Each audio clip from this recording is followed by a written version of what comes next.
your culture, education, upbringing, beliefs, experiences, imagination, relationships, personality, and your values are some of the things that have not just eaten deep into your nature, but they have become your very nature. When was the last time you questioned any of these things?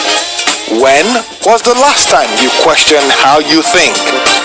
Join me, Emmanuel Utomi, and my guests every Monday from 9 p.m.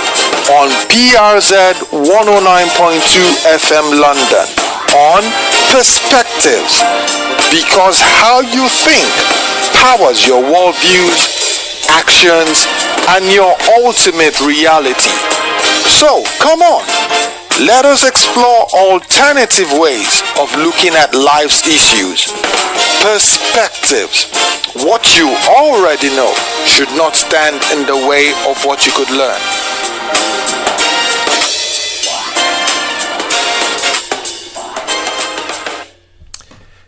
Hello out there, you are welcome to the prayer rallies on PRZ 109.2 FM, and this is Paspektives, the show that is designed to take you one step closer to a better life. And my name is Emmanuel Utomi. Good evening to you, my dear listener. Thank you for coming in and sharing your time with me again this evening. I'd like to say a very, very, very big thank you. I'd like to advise that, hey, you know what? Go out, get a piece of paper and pen, because today's program promises to be loaded. And before I go any further, I'd like to remind you that if you have any questions, if you have any comments or topics that you would like for us to discuss on this program, or that you'd like to share, send in your ideas. You can send me an email. The address to send that email to is paspektives@przfm.com, or tweet at Paspektives. And the spelling for Paspektives for this show has not changed. It remains Paspektives. That's Paspektives. People ask me, Emmanuel, why did you choose to spell perspective in a different way? I said it's because the program in itself is different. The program is designed to encourage you to question how you think.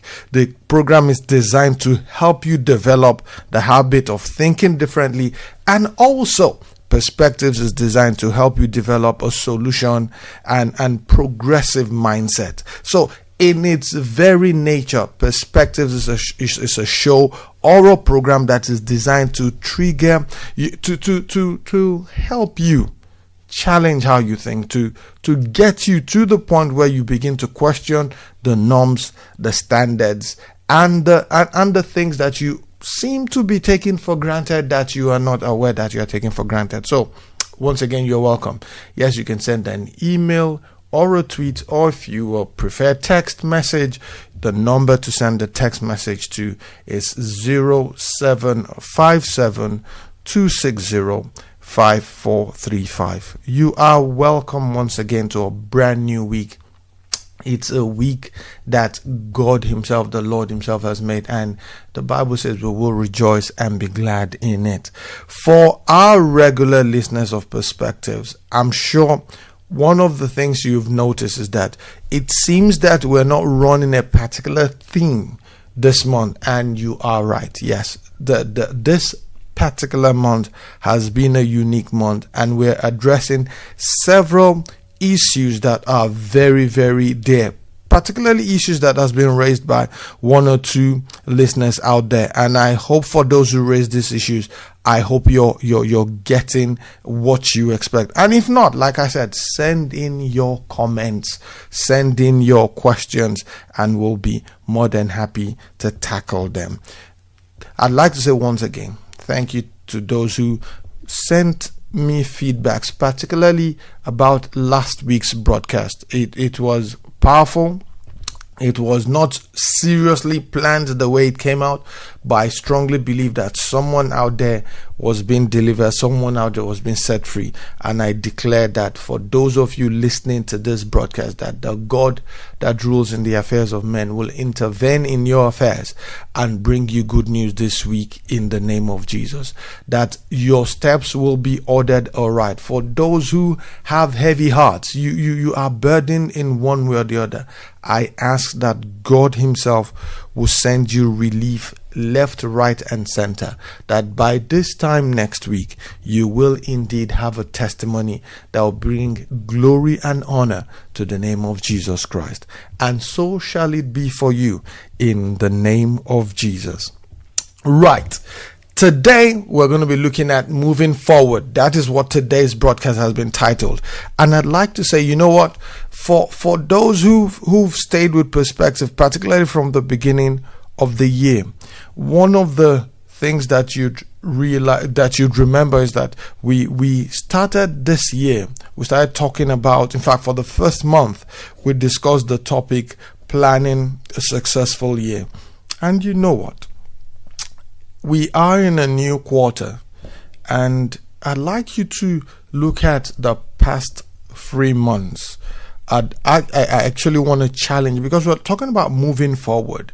But in order to move forward, we need to understand what has happened in the past so that we can move forward much more intelligently. So I'd like you to look at January and February and March and ask yourself this question: what have I been able to achieve? Now, if you compare that with the plans, the resolutions, the decisions that you took in January, how far would you say that you have come? What have you been able to tick off on your list, or on the list of items that you'd like to achieve this year? It might even be that you haven't been able to achieve everything, but would you be able to say to yourself that you are making progress? Or would you say you have not made progress at all? And indeed, this is what will be at the heart of today's broadcast. We're going to be looking at things that you should do. Actually, you know what? We're going to be reviewing some of the things we've done over the past 3 months, and we're going to be visiting them again, because I just don't want a situation where you've just listened for the sake of listening, but I'd like you to listen and get something out of it. In the Bible, Apostle Paul said that for him to repeat those things that he has said earlier, they are not grievous, but they are actually beneficial to you, the listeners. So we are going to go over some of those things we've talked about. So if you feel that you haven't been able to achieve some of the goals that you set out to achieve, I know for some you'll be saying, hey, come on, Emmanuel, it's just the 4th month of the year, there's still time. I accept. But would you be able to look back and say, yes, this is where I was in January of this year. However, I can boldly say that considering A, B, C, D, I can boldly say that I have moved forward. Would you be able to say that? Or would you be able to say, of a list of 10 items that I penciled down to achieve, I can boldly say that I have achieved one, and I am confidently working on achieving the others? Can you say that? And if you cannot say that, then maybe it is time to review what you've been doing. This program is not designed to condemn you, it is designed to encourage you. Like I said, Perspectives is designed to help you develop a progressive and a solution-based mindset. We know that things will always happen that might impact life, and sometimes we know that some of those things that will impact life may not be friendly or desirable or pleasant. However, you need to understand that in most cases in life, in fact, in all cases in life, it is not so much what happens to you that makes the difference. It is the interpretation that you give to those things that will impact or that will determine how you go forward and respond to that situation. Put it this way.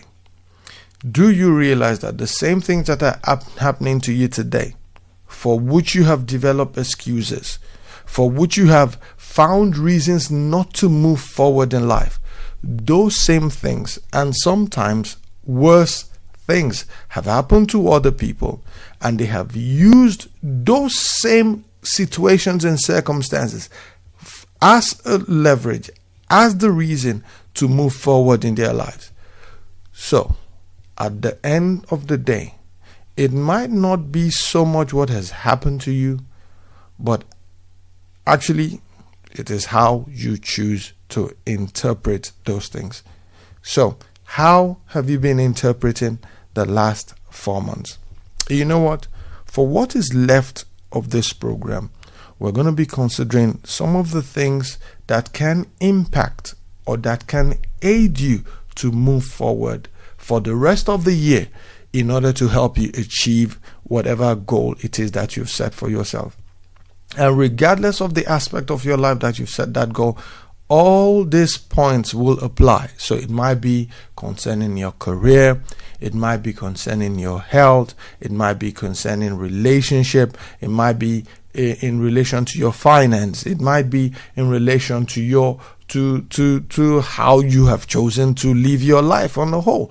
But whatever aspect you choose to apply this points on, I guarantee you, if you choose to work them out, it will definitely make a difference for you. So here we go. And before I go on, I'd like to remind you once again that you are listening to Perspective on the Prayer Rally Zone, PRZ 109.2 FM. And Perspectives is the show designed to take you one step closer to a better life. Whatever you as an individual would have defined a better life to be. So, let's kick off. So the first point we're going to be looking at is constructive discontent. So if you're going to make progress in any aspect of your life, in any field whatsoever, you need to get to the point where you develop what I call constructive discontent. Now, what do I mean? You see, sometimes, and you might find this very hard to believe or accept, sometimes we are where we are. Sometimes we find ourselves in certain situations because we have chosen to be there.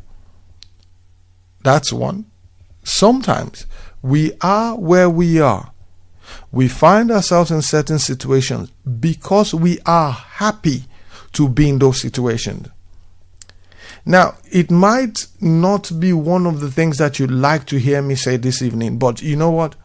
For you to move from that situation, for you to move out of that situation, you need to develop not just discontent, but constructive discontent. Now, what do I mean by constructive discontent? You see, you can be discontent with certain situations that you find yourself in. But you know what? It doesn't necessarily mean that you're willing to do what it takes in order to leave that situation. You might know what is wrong. You might know, or you might be aware what you ought to do to move ahead in that aspect of your life. But you may not be ready to pay the price to move forward.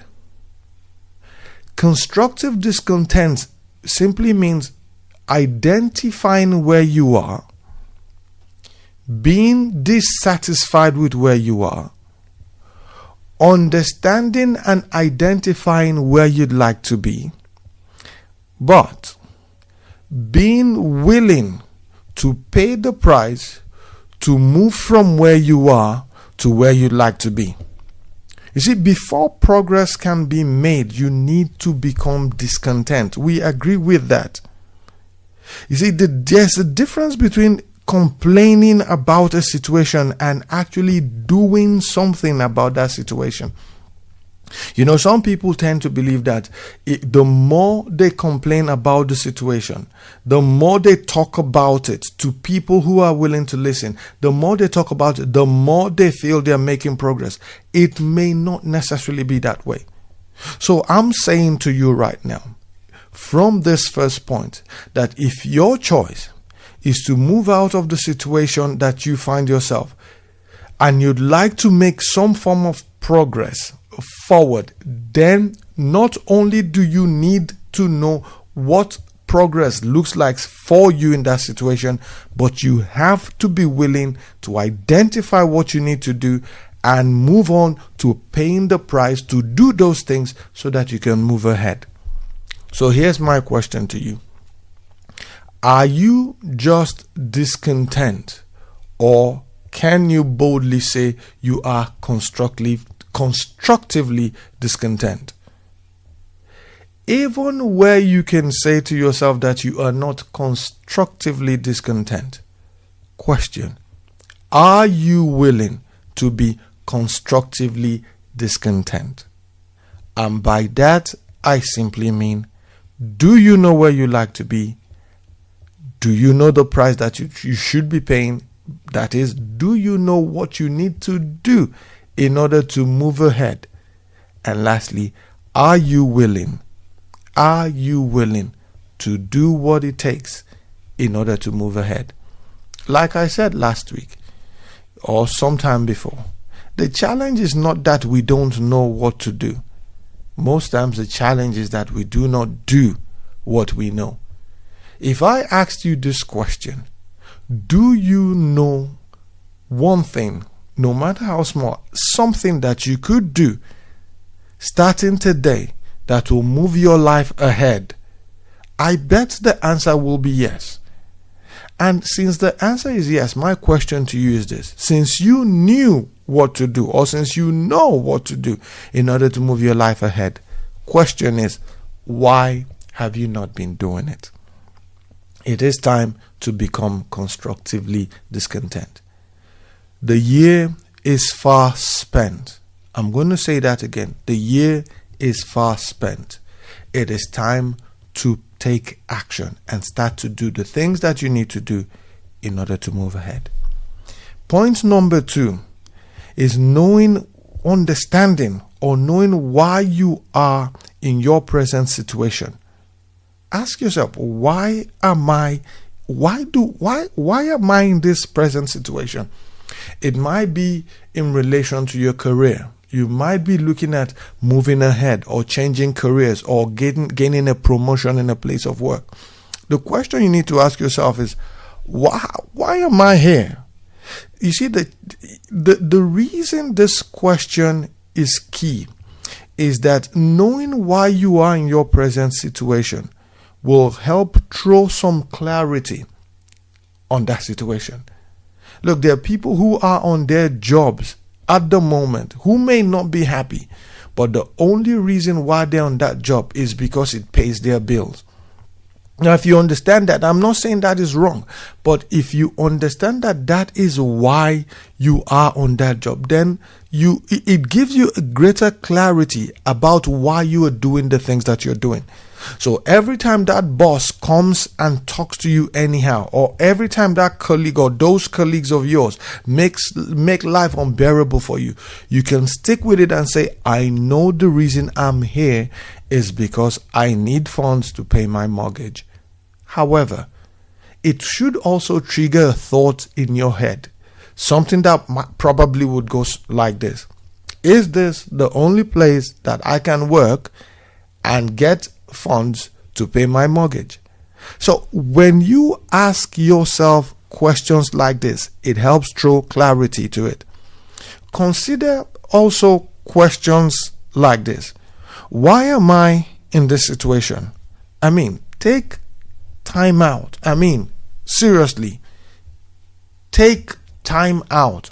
Find a spot where you will not be disturbed, and then come up with a truthful, realistic, practical answer for yourself of why you think you are in the present situation that you find yourself.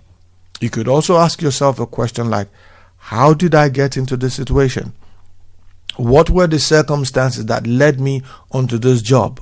What were the circumstances that led me into this relationship?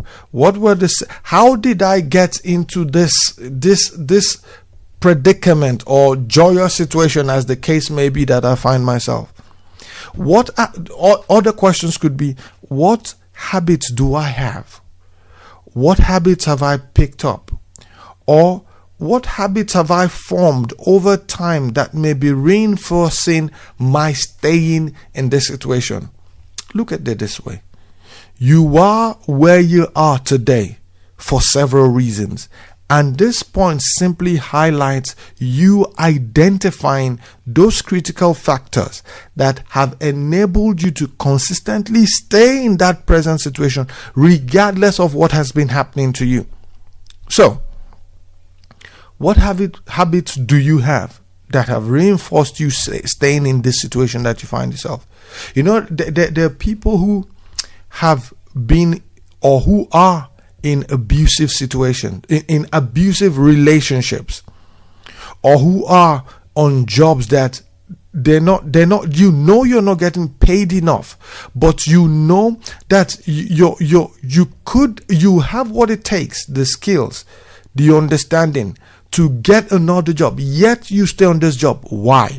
What are the habits that you formed? What are the things that you have picked up that has made you decide to either consciously or unconsciously stay on that job? You should try to identify those reasons. And this takes me naturally to the next point, which I'm going to be discussing, which is to do what I call strategic analysis. And by that I mean have a clear first-hand understanding of what the problem or challenge really is. I pause for a reason. Do you understand what the actual problem is? Now, if you are trying to move forward, the question is, do you understand why you are where you are, or what forward means to you? Which are the 2 points that I've discussed earlier. It's talking about strategic analysis. Sometimes what we assume to be the problem may not be the problem in any way, shape, or form. And the truth is, if you are able to develop constructive discontent and then ask yourself those critical questions of why you are where you are, what you're invariably doing actually is that you're actually doing some strategic analysis. Sometimes you are actually backing up the wrong problem. I think it was Stephen Covey that talked about the difference between a leader and a manager is that when you have a team and they're cutting grass, the manager ensures that the grasses are cut at the same level, while the leader climbs up a tree and identifies if they are cutting in the right field. So the question is this: are you cutting in the right field? Should you be where you are? The problem that you are out to solve, if you eventually solve it, would it deal with everything else? I remember I had a conversation with a young man that I was indirectly coaching, and he said to me, look, I'd like to move ahead in life. And I said, well, what does move ahead look like to you? And he gave me a list. And I said, all right, so what are some of the things that you think you need to achieve in order to help you move ahead in life? And right on top of it was to improve his finances. And when he gave me the other items on his list, after a critical analysis of those items, it suddenly dawned on me that every single one of those points that he felt if he achieved would help him move ahead in life still turned around to finances. And I said to him, if you had an improvement in your finances, if you had more money, do you think your situation will improve? And then he just kept quiet. And he said, you know what? I am not sure I can confidently say a yes to that question. You see, sometimes people have been in situations where they think they understand what the problem is, and they go after it with all their resources. And after solving the assumed problem, realize that the contentment, the joy and happiness that they thought they would have once that problem has been solved is not actually there. Now, why is that? Here's my theory. Probably they haven't identified the main problem or the main challenge or the main issue. Probably what they solved was one of the core issues, but not the core issue itself that would help them move ahead in life. Have they been able to solve a problem? Yes, they have. But have they solved the problem they were supposed to solve to help them move ahead? Not necessarily. You see, but someone will say, Emmanuel, what are you saying? Look, if I knew how to solve this problem, if I knew what to do, I would have done something about it. So I admit that it is possible that due to several factors, and one of it could be because you are the one involved in that problem. Because you're the one involved in that problem, it might make it difficult to identify the steps to take. It might be difficult to be able to objectively analyze that problem. So here's what I recommend. Find someone. Maybe you need a coach or a mentor or a friend that you know will not pull any punches when it comes to talking about all the things that you should consider or that you should do in order to move out of that problem. You need people around you that will look you straight in the eye and tell you the truth. People that you know that even if they're saying hurtful things, you know they still mean well. Maybe you need people like that. We are discussing how to move you from where you are today to achieving those goals that you set for yourself at the beginning of this year. And by the way, if you did not set any goal for this year, then maybe this is the time to set those goals. Someone once said that if you have failed to plan, then you are planning to fail. If you do not have set goals for this year, if you do not have set goals for this month, how would you know when to celebrate? Or are you just going to go with the flow, just the way things are, up until you realize that, hang on, nothing is happening in the way that I want it to? So you still have time, you can set goals. And there's something I remember I talked about in January, that while I will advocate that you set goals for every aspect of your life, I mean, have goals for your finances, for your career, for your health, for your relationship, for your environment, for personal development. Yes, I say have goals in those aspects of your life so that you're living a much more holistic life. But I did say this, that you know what? Of all those goals, when push gets to shove, you ought to be able to identify at least one of those goals that you will not give up on. That if you give up on the other 999 goals, that there will be this one that come hell or high water, come rain, come shine, for you, this goal has to be achieved. For you, this goal is a point or is a question of no retreat, no surrender. That you're willing to give up on every goal, but not on this one. And what I'm saying is that you must have at least one goal this year that you're willing not to give up on, that you're willing to pay the price, that you're willing to give whatever it takes to in order to achieve. You ought to be able to stand at the end of this year and look back at this year and say, I may not have been able to achieve so many things, but I can point to this aspect of my life and say, in this area, I made improvement.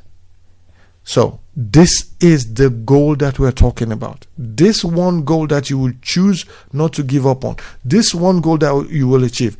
We're discussing the steps that you can take in order to help you achieve that goal. Once again, you are listening to the Prayer Rallies on PRZ 109.2 FM, and this is Perspectives, the show that is designed to take you one step closer to a better life. And my name is Emmanuel Utomi. The fourth point that we're going to be discussing today is to try to have an alternative perspective concerning the problems or concerning this problem. You know, one of the goals of Perspectives as a program is to help you develop a solution-based mindset. Actually, is to help you develop a progressive and solution-based mindset. One of the things I've identified is that most individuals would either have a problem or a solution mindset. Do you see the situation or the issues or the circumstances that you find yourself in, or when you're going through a problem, do you see it as the end of the road? That's it, I failed, it didn't work, oh, woe is me, what am I going to do now? Do you see it as a terminal end and that's it? Or do you see it as an opportunity to start afresh again? And as I would usually add, to start afresh more intelligently. You see, it is very clear that the way you view or the way you interpret a given situation will definitely determine how you choose to relate to that situation. When I started, I said something today. I said, it is not so much what happens to you that makes the difference, but it is how you see that issue. You see, if you see a particular situation as a challenge, chances are you might want to rise above it. But if you see it as a problem, for some, it might be the end of the road. It's a problem, let's give up and let go. If you see a particular situation as a stumbling block, then you might relate with it as something that is designed to hinder you from achieving your goal. But if you see that same situation as a stepping stone, then you realize that it is there for you to help you move to the next level that you desire. Do you realize that all forms of promotion will come with some form of test before that promotion actually comes? You see, if you get promoted to a position that you have not been tested for, then I can guarantee you that when you get into that position, you will be tested for it there and then. What wise people try to do is to build the capacity that they need while on the way to the new position that they desire, as opposed to wanting to build that capacity while they're on the job. Not because it's wrong. Actually, you know what? Sometimes it might even make sense to build that capacity while you are on the job. That's what some people call on-the-job training. However, to cushion the impact of certain surprising situations and circumstances, it might make sense where the opportunity presents itself for you to build that capacity or those capacities before the opportunity arises. Remember this slogan, that proper preparation prevents poor performance. That's what we're talking about here.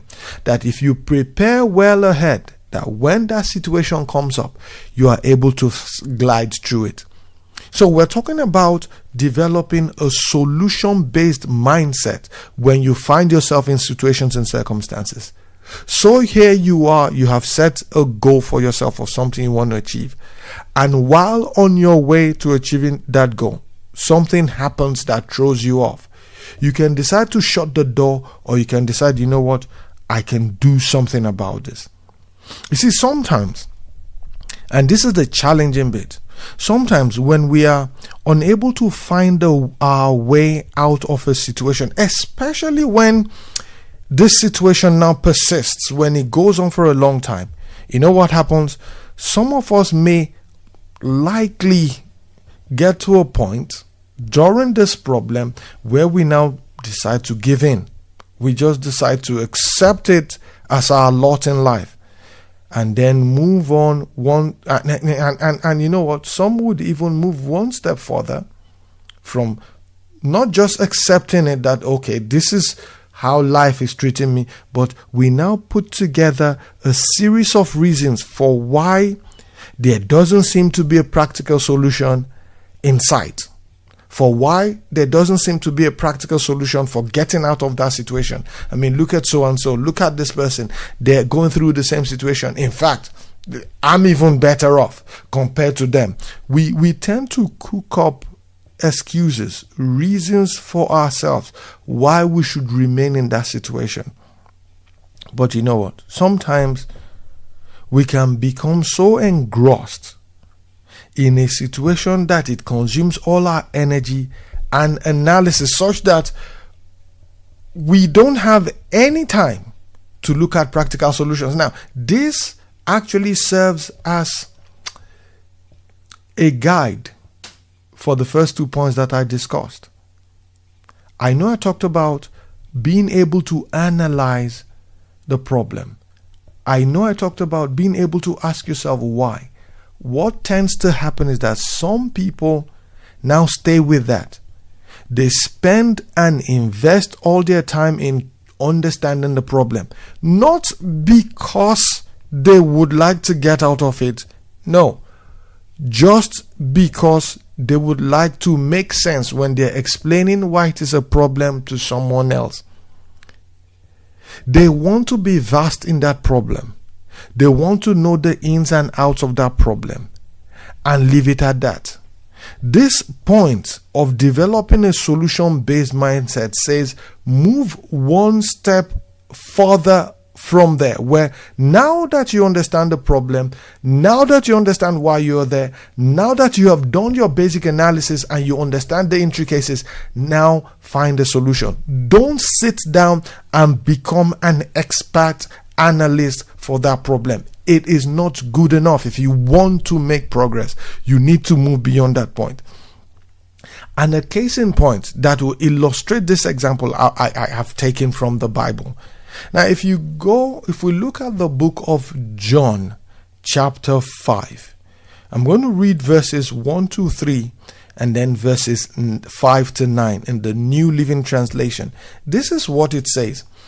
Now, we're talking about having a solution or problem-based mindset. Now, look at this. It says, afterwards, Jesus returned to Jerusalem for one of the Jewish holy days. The Bible says inside the city, near the sheep gate, was the pool of Bethesda, with 5 covered porches. Crowds of sick people, blind, lame, or paralyzed, lay in the porches. One of the men lying there had been sick for 38 years. When Jesus saw him and knew he had been ill for a long time, he asked him, "Would you like to get well?"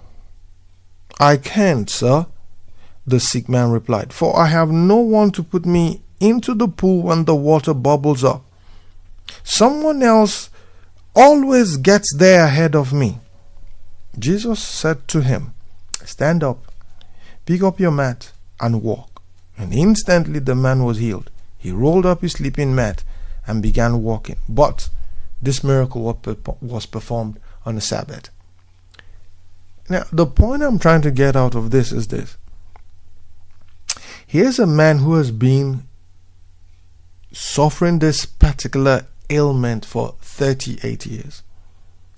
Now, in that time, he had gotten around to a place where the story goes that an angel will come stir the water, and anyone who gets into that pool the first person that gets into that pool, whatever sickness, whatever ailment, whatever health issue, whatever problem it was that this person had, this person will be cured.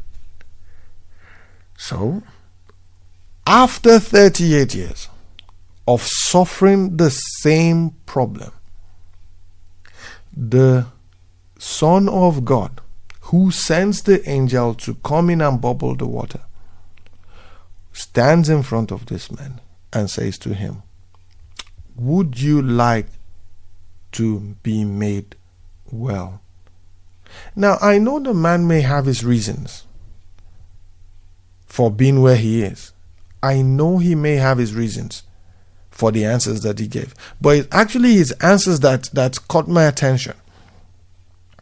This man goes ahead to analyze for Jesus what it is that he's going through and why it is he has remained where he is for such a long time.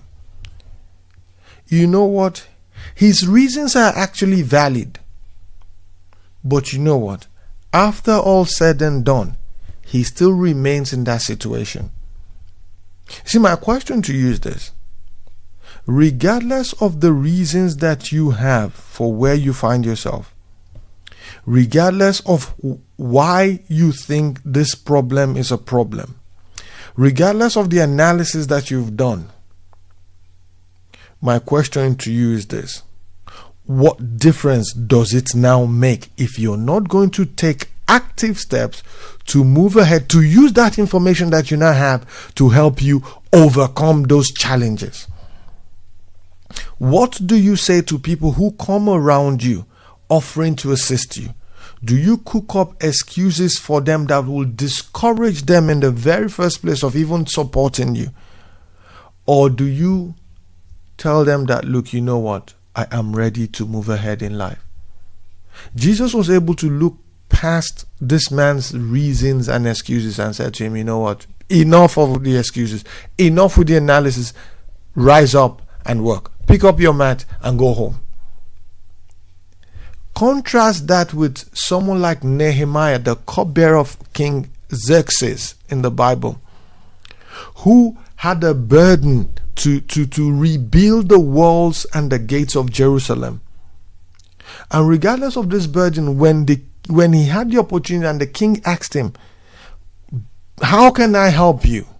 Nehemiah just went out and just told the king, I need this, I need this, I need this, I need this. What am I saying? Your analysis of the problem, of the situations and the circumstances should lead you to generate a list of the kind of support that you would require in order to move ahead, in order to overcome this challenge. Why? So that when the opportunity presents itself for you to escape, when the opportunity presents itself for someone to help you, you know exactly what to do. Actually, even where the opportunity does not present itself, because you now know what the challenge is, you are able to actively move ahead, seeking those solutions, seeking those support that will enable you move out of that situation. So, we've looked at developing constructive discontent. We've looked at having a clear understanding of why you find yourself in the situation that you find yourself.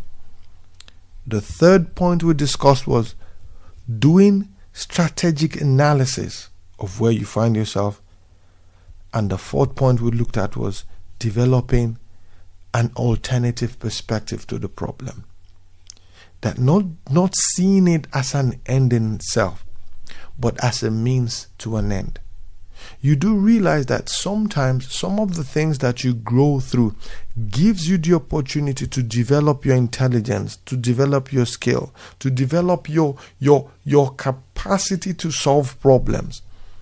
So these are the 4 points we've discussed so far. The fifth one will be for you to plan and to execute and to be very, very, very aware of the consequences of a changing environment on your plans. You know what? Regardless of how well you plan, regardless of how you put things in place in order to achieve a certain goal, I need you to understand that when it comes to execution, you have to build in the flexibility into your plans to adapt to a changing environment. What do I mean? And I need you to think about this. What I'm about to say, I really need you to process it. Do you realize that every single plan that is put in place is based on certain assumptions for its successful execution? I'll say that again. Every single plan that is put in place is based on certain assumptions for its successful execution. Every single plan that is put in place is based on certain assumptions for its successful execution. Which means during the planning stage, you assume that certain things will be in certain ways, so that when you act in a particular way, you will get certain results. Remember the phrase, all things being equal? Yes, that's what it means. But what I'm saying is that for you to achieve your goals, you need to understand that we do not operate within a static environment. We live in an organic environment. It changes. I'll give you a fine example. Remember there was a day I was going to pick up a friend of mine from Heathrow Airport, and I don't know, I love using the sat nav, and for me the M25 is a beautiful road from moving from my home to the airport and back. Why? There are no traffic lights. I mean, you just get on that M24 and you just go for it. So when I took out my sat nav, I just assumed I was going to go on M25 and I just started driving. But somewhere along the line, I realized that this sat nav was rerouting me. Well, that's what the Americans would say. Was rerouting me from the M25 to going in through central London. And you know what? Central London is not a route you want to take on a weekday to Heathrow Airport. But you know what? I persisted. I wanted to stay on the M25. And then something happened. I realized that immediately I burst out into the M25, it was gridlocked, and I mean it was packed. The cars were not moving. There must have been an accident or something. And then it suddenly dawned on me that the reason the sat-nav was trying to reroute me was to ensure that I didn't get into that gridlock.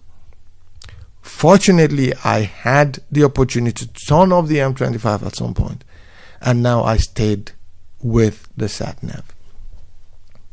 Now something funny happened. While I assumed that the route was going to go through central London, what the sat-nav actually did was to direct me through back roads. I mean, we still went through central London, but they were back roads. We cut out the main traffic regions, and funny enough, I still ended up at Heathrow Airport on time to pick my friend. Now, what am I trying to get at? You see, for me, the assumption is that to get to Heathrow, I get on the M25. It's the smoothest, sometimes not the fastest, but the smoothest and most stress-free route to get to Heathrow Airport. But you know what? On this occasion, it wasn't. See, my plans to get to Heathrow was based on the assumption that the M25 freeway or motorway would be free. But on this occasion, that motorway was not free. But you know what? I still wanted to insist to achieve my goal using the M25. What I lost sight of is what most of us do. We get to the point where we unconsciously or consciously substitute the goal for the plan. Now, what do I mean?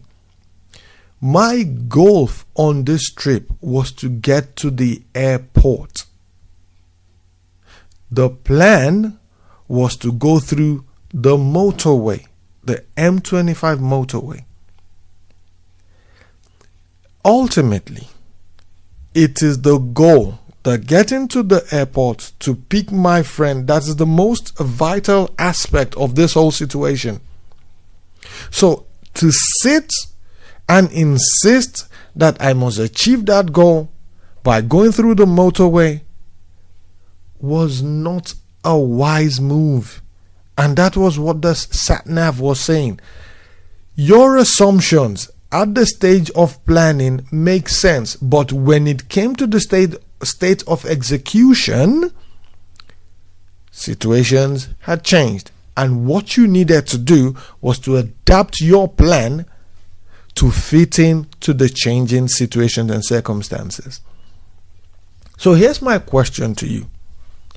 What is the goal that you want to achieve? Tell me, what goal is it? What plans have you put in place that you have said to yourself, this is how I will achieve this goal? Now, do me one more favor. Ask yourself, what were some of the conscious as well as the unconscious assumptions that I made while I was drawing up that plan? What were they?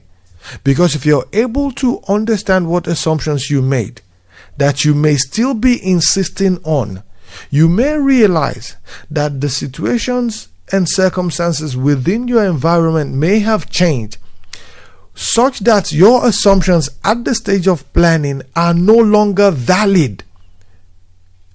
Now you might find yourself in a sentimental situation where you are refusing to change your plans because you feel this is how this goal must be achieved.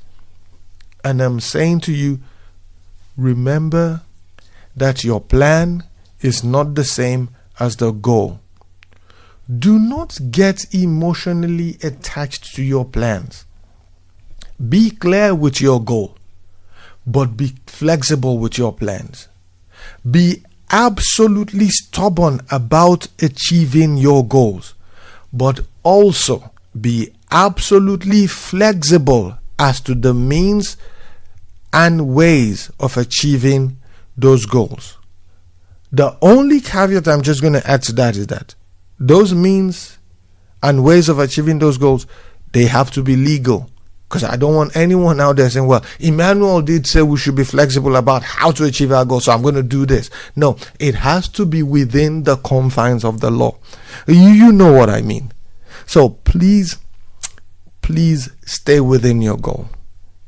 And you know what? I'd like to remind you that you are listening to Paspektives on PRZ 109.2 FM. And as I sign off for today, I'd like to say, you know what? Whatever it takes as you go into this week, do something, no matter how small, that you know will take you that one step closer to that better life that you seek. And as you do it, I know that the God will serve will help you achieve that goal. Once again, thank you for listening. I'd like to say bye-bye, and same time next week, see you. God bless. Bye. Your culture, education, upbringing, beliefs, experiences, imagination, relationships, personality, and your values are some of the things that have not just eaten deep into your nature, but they have become your very nature. When was the last time you questioned any of these things? When was the last time you questioned how you think? Join me, Emmanuel Utomi, and my guests every Monday from 9 p.m. on PRZ 109.2 FM London on Paspektives, because how you think powers your worldviews, actions, and your ultimate reality. So, come on, let us explore alternative ways of looking at life's issues. Paspektives. What you already know should not stand in the way of what you could learn.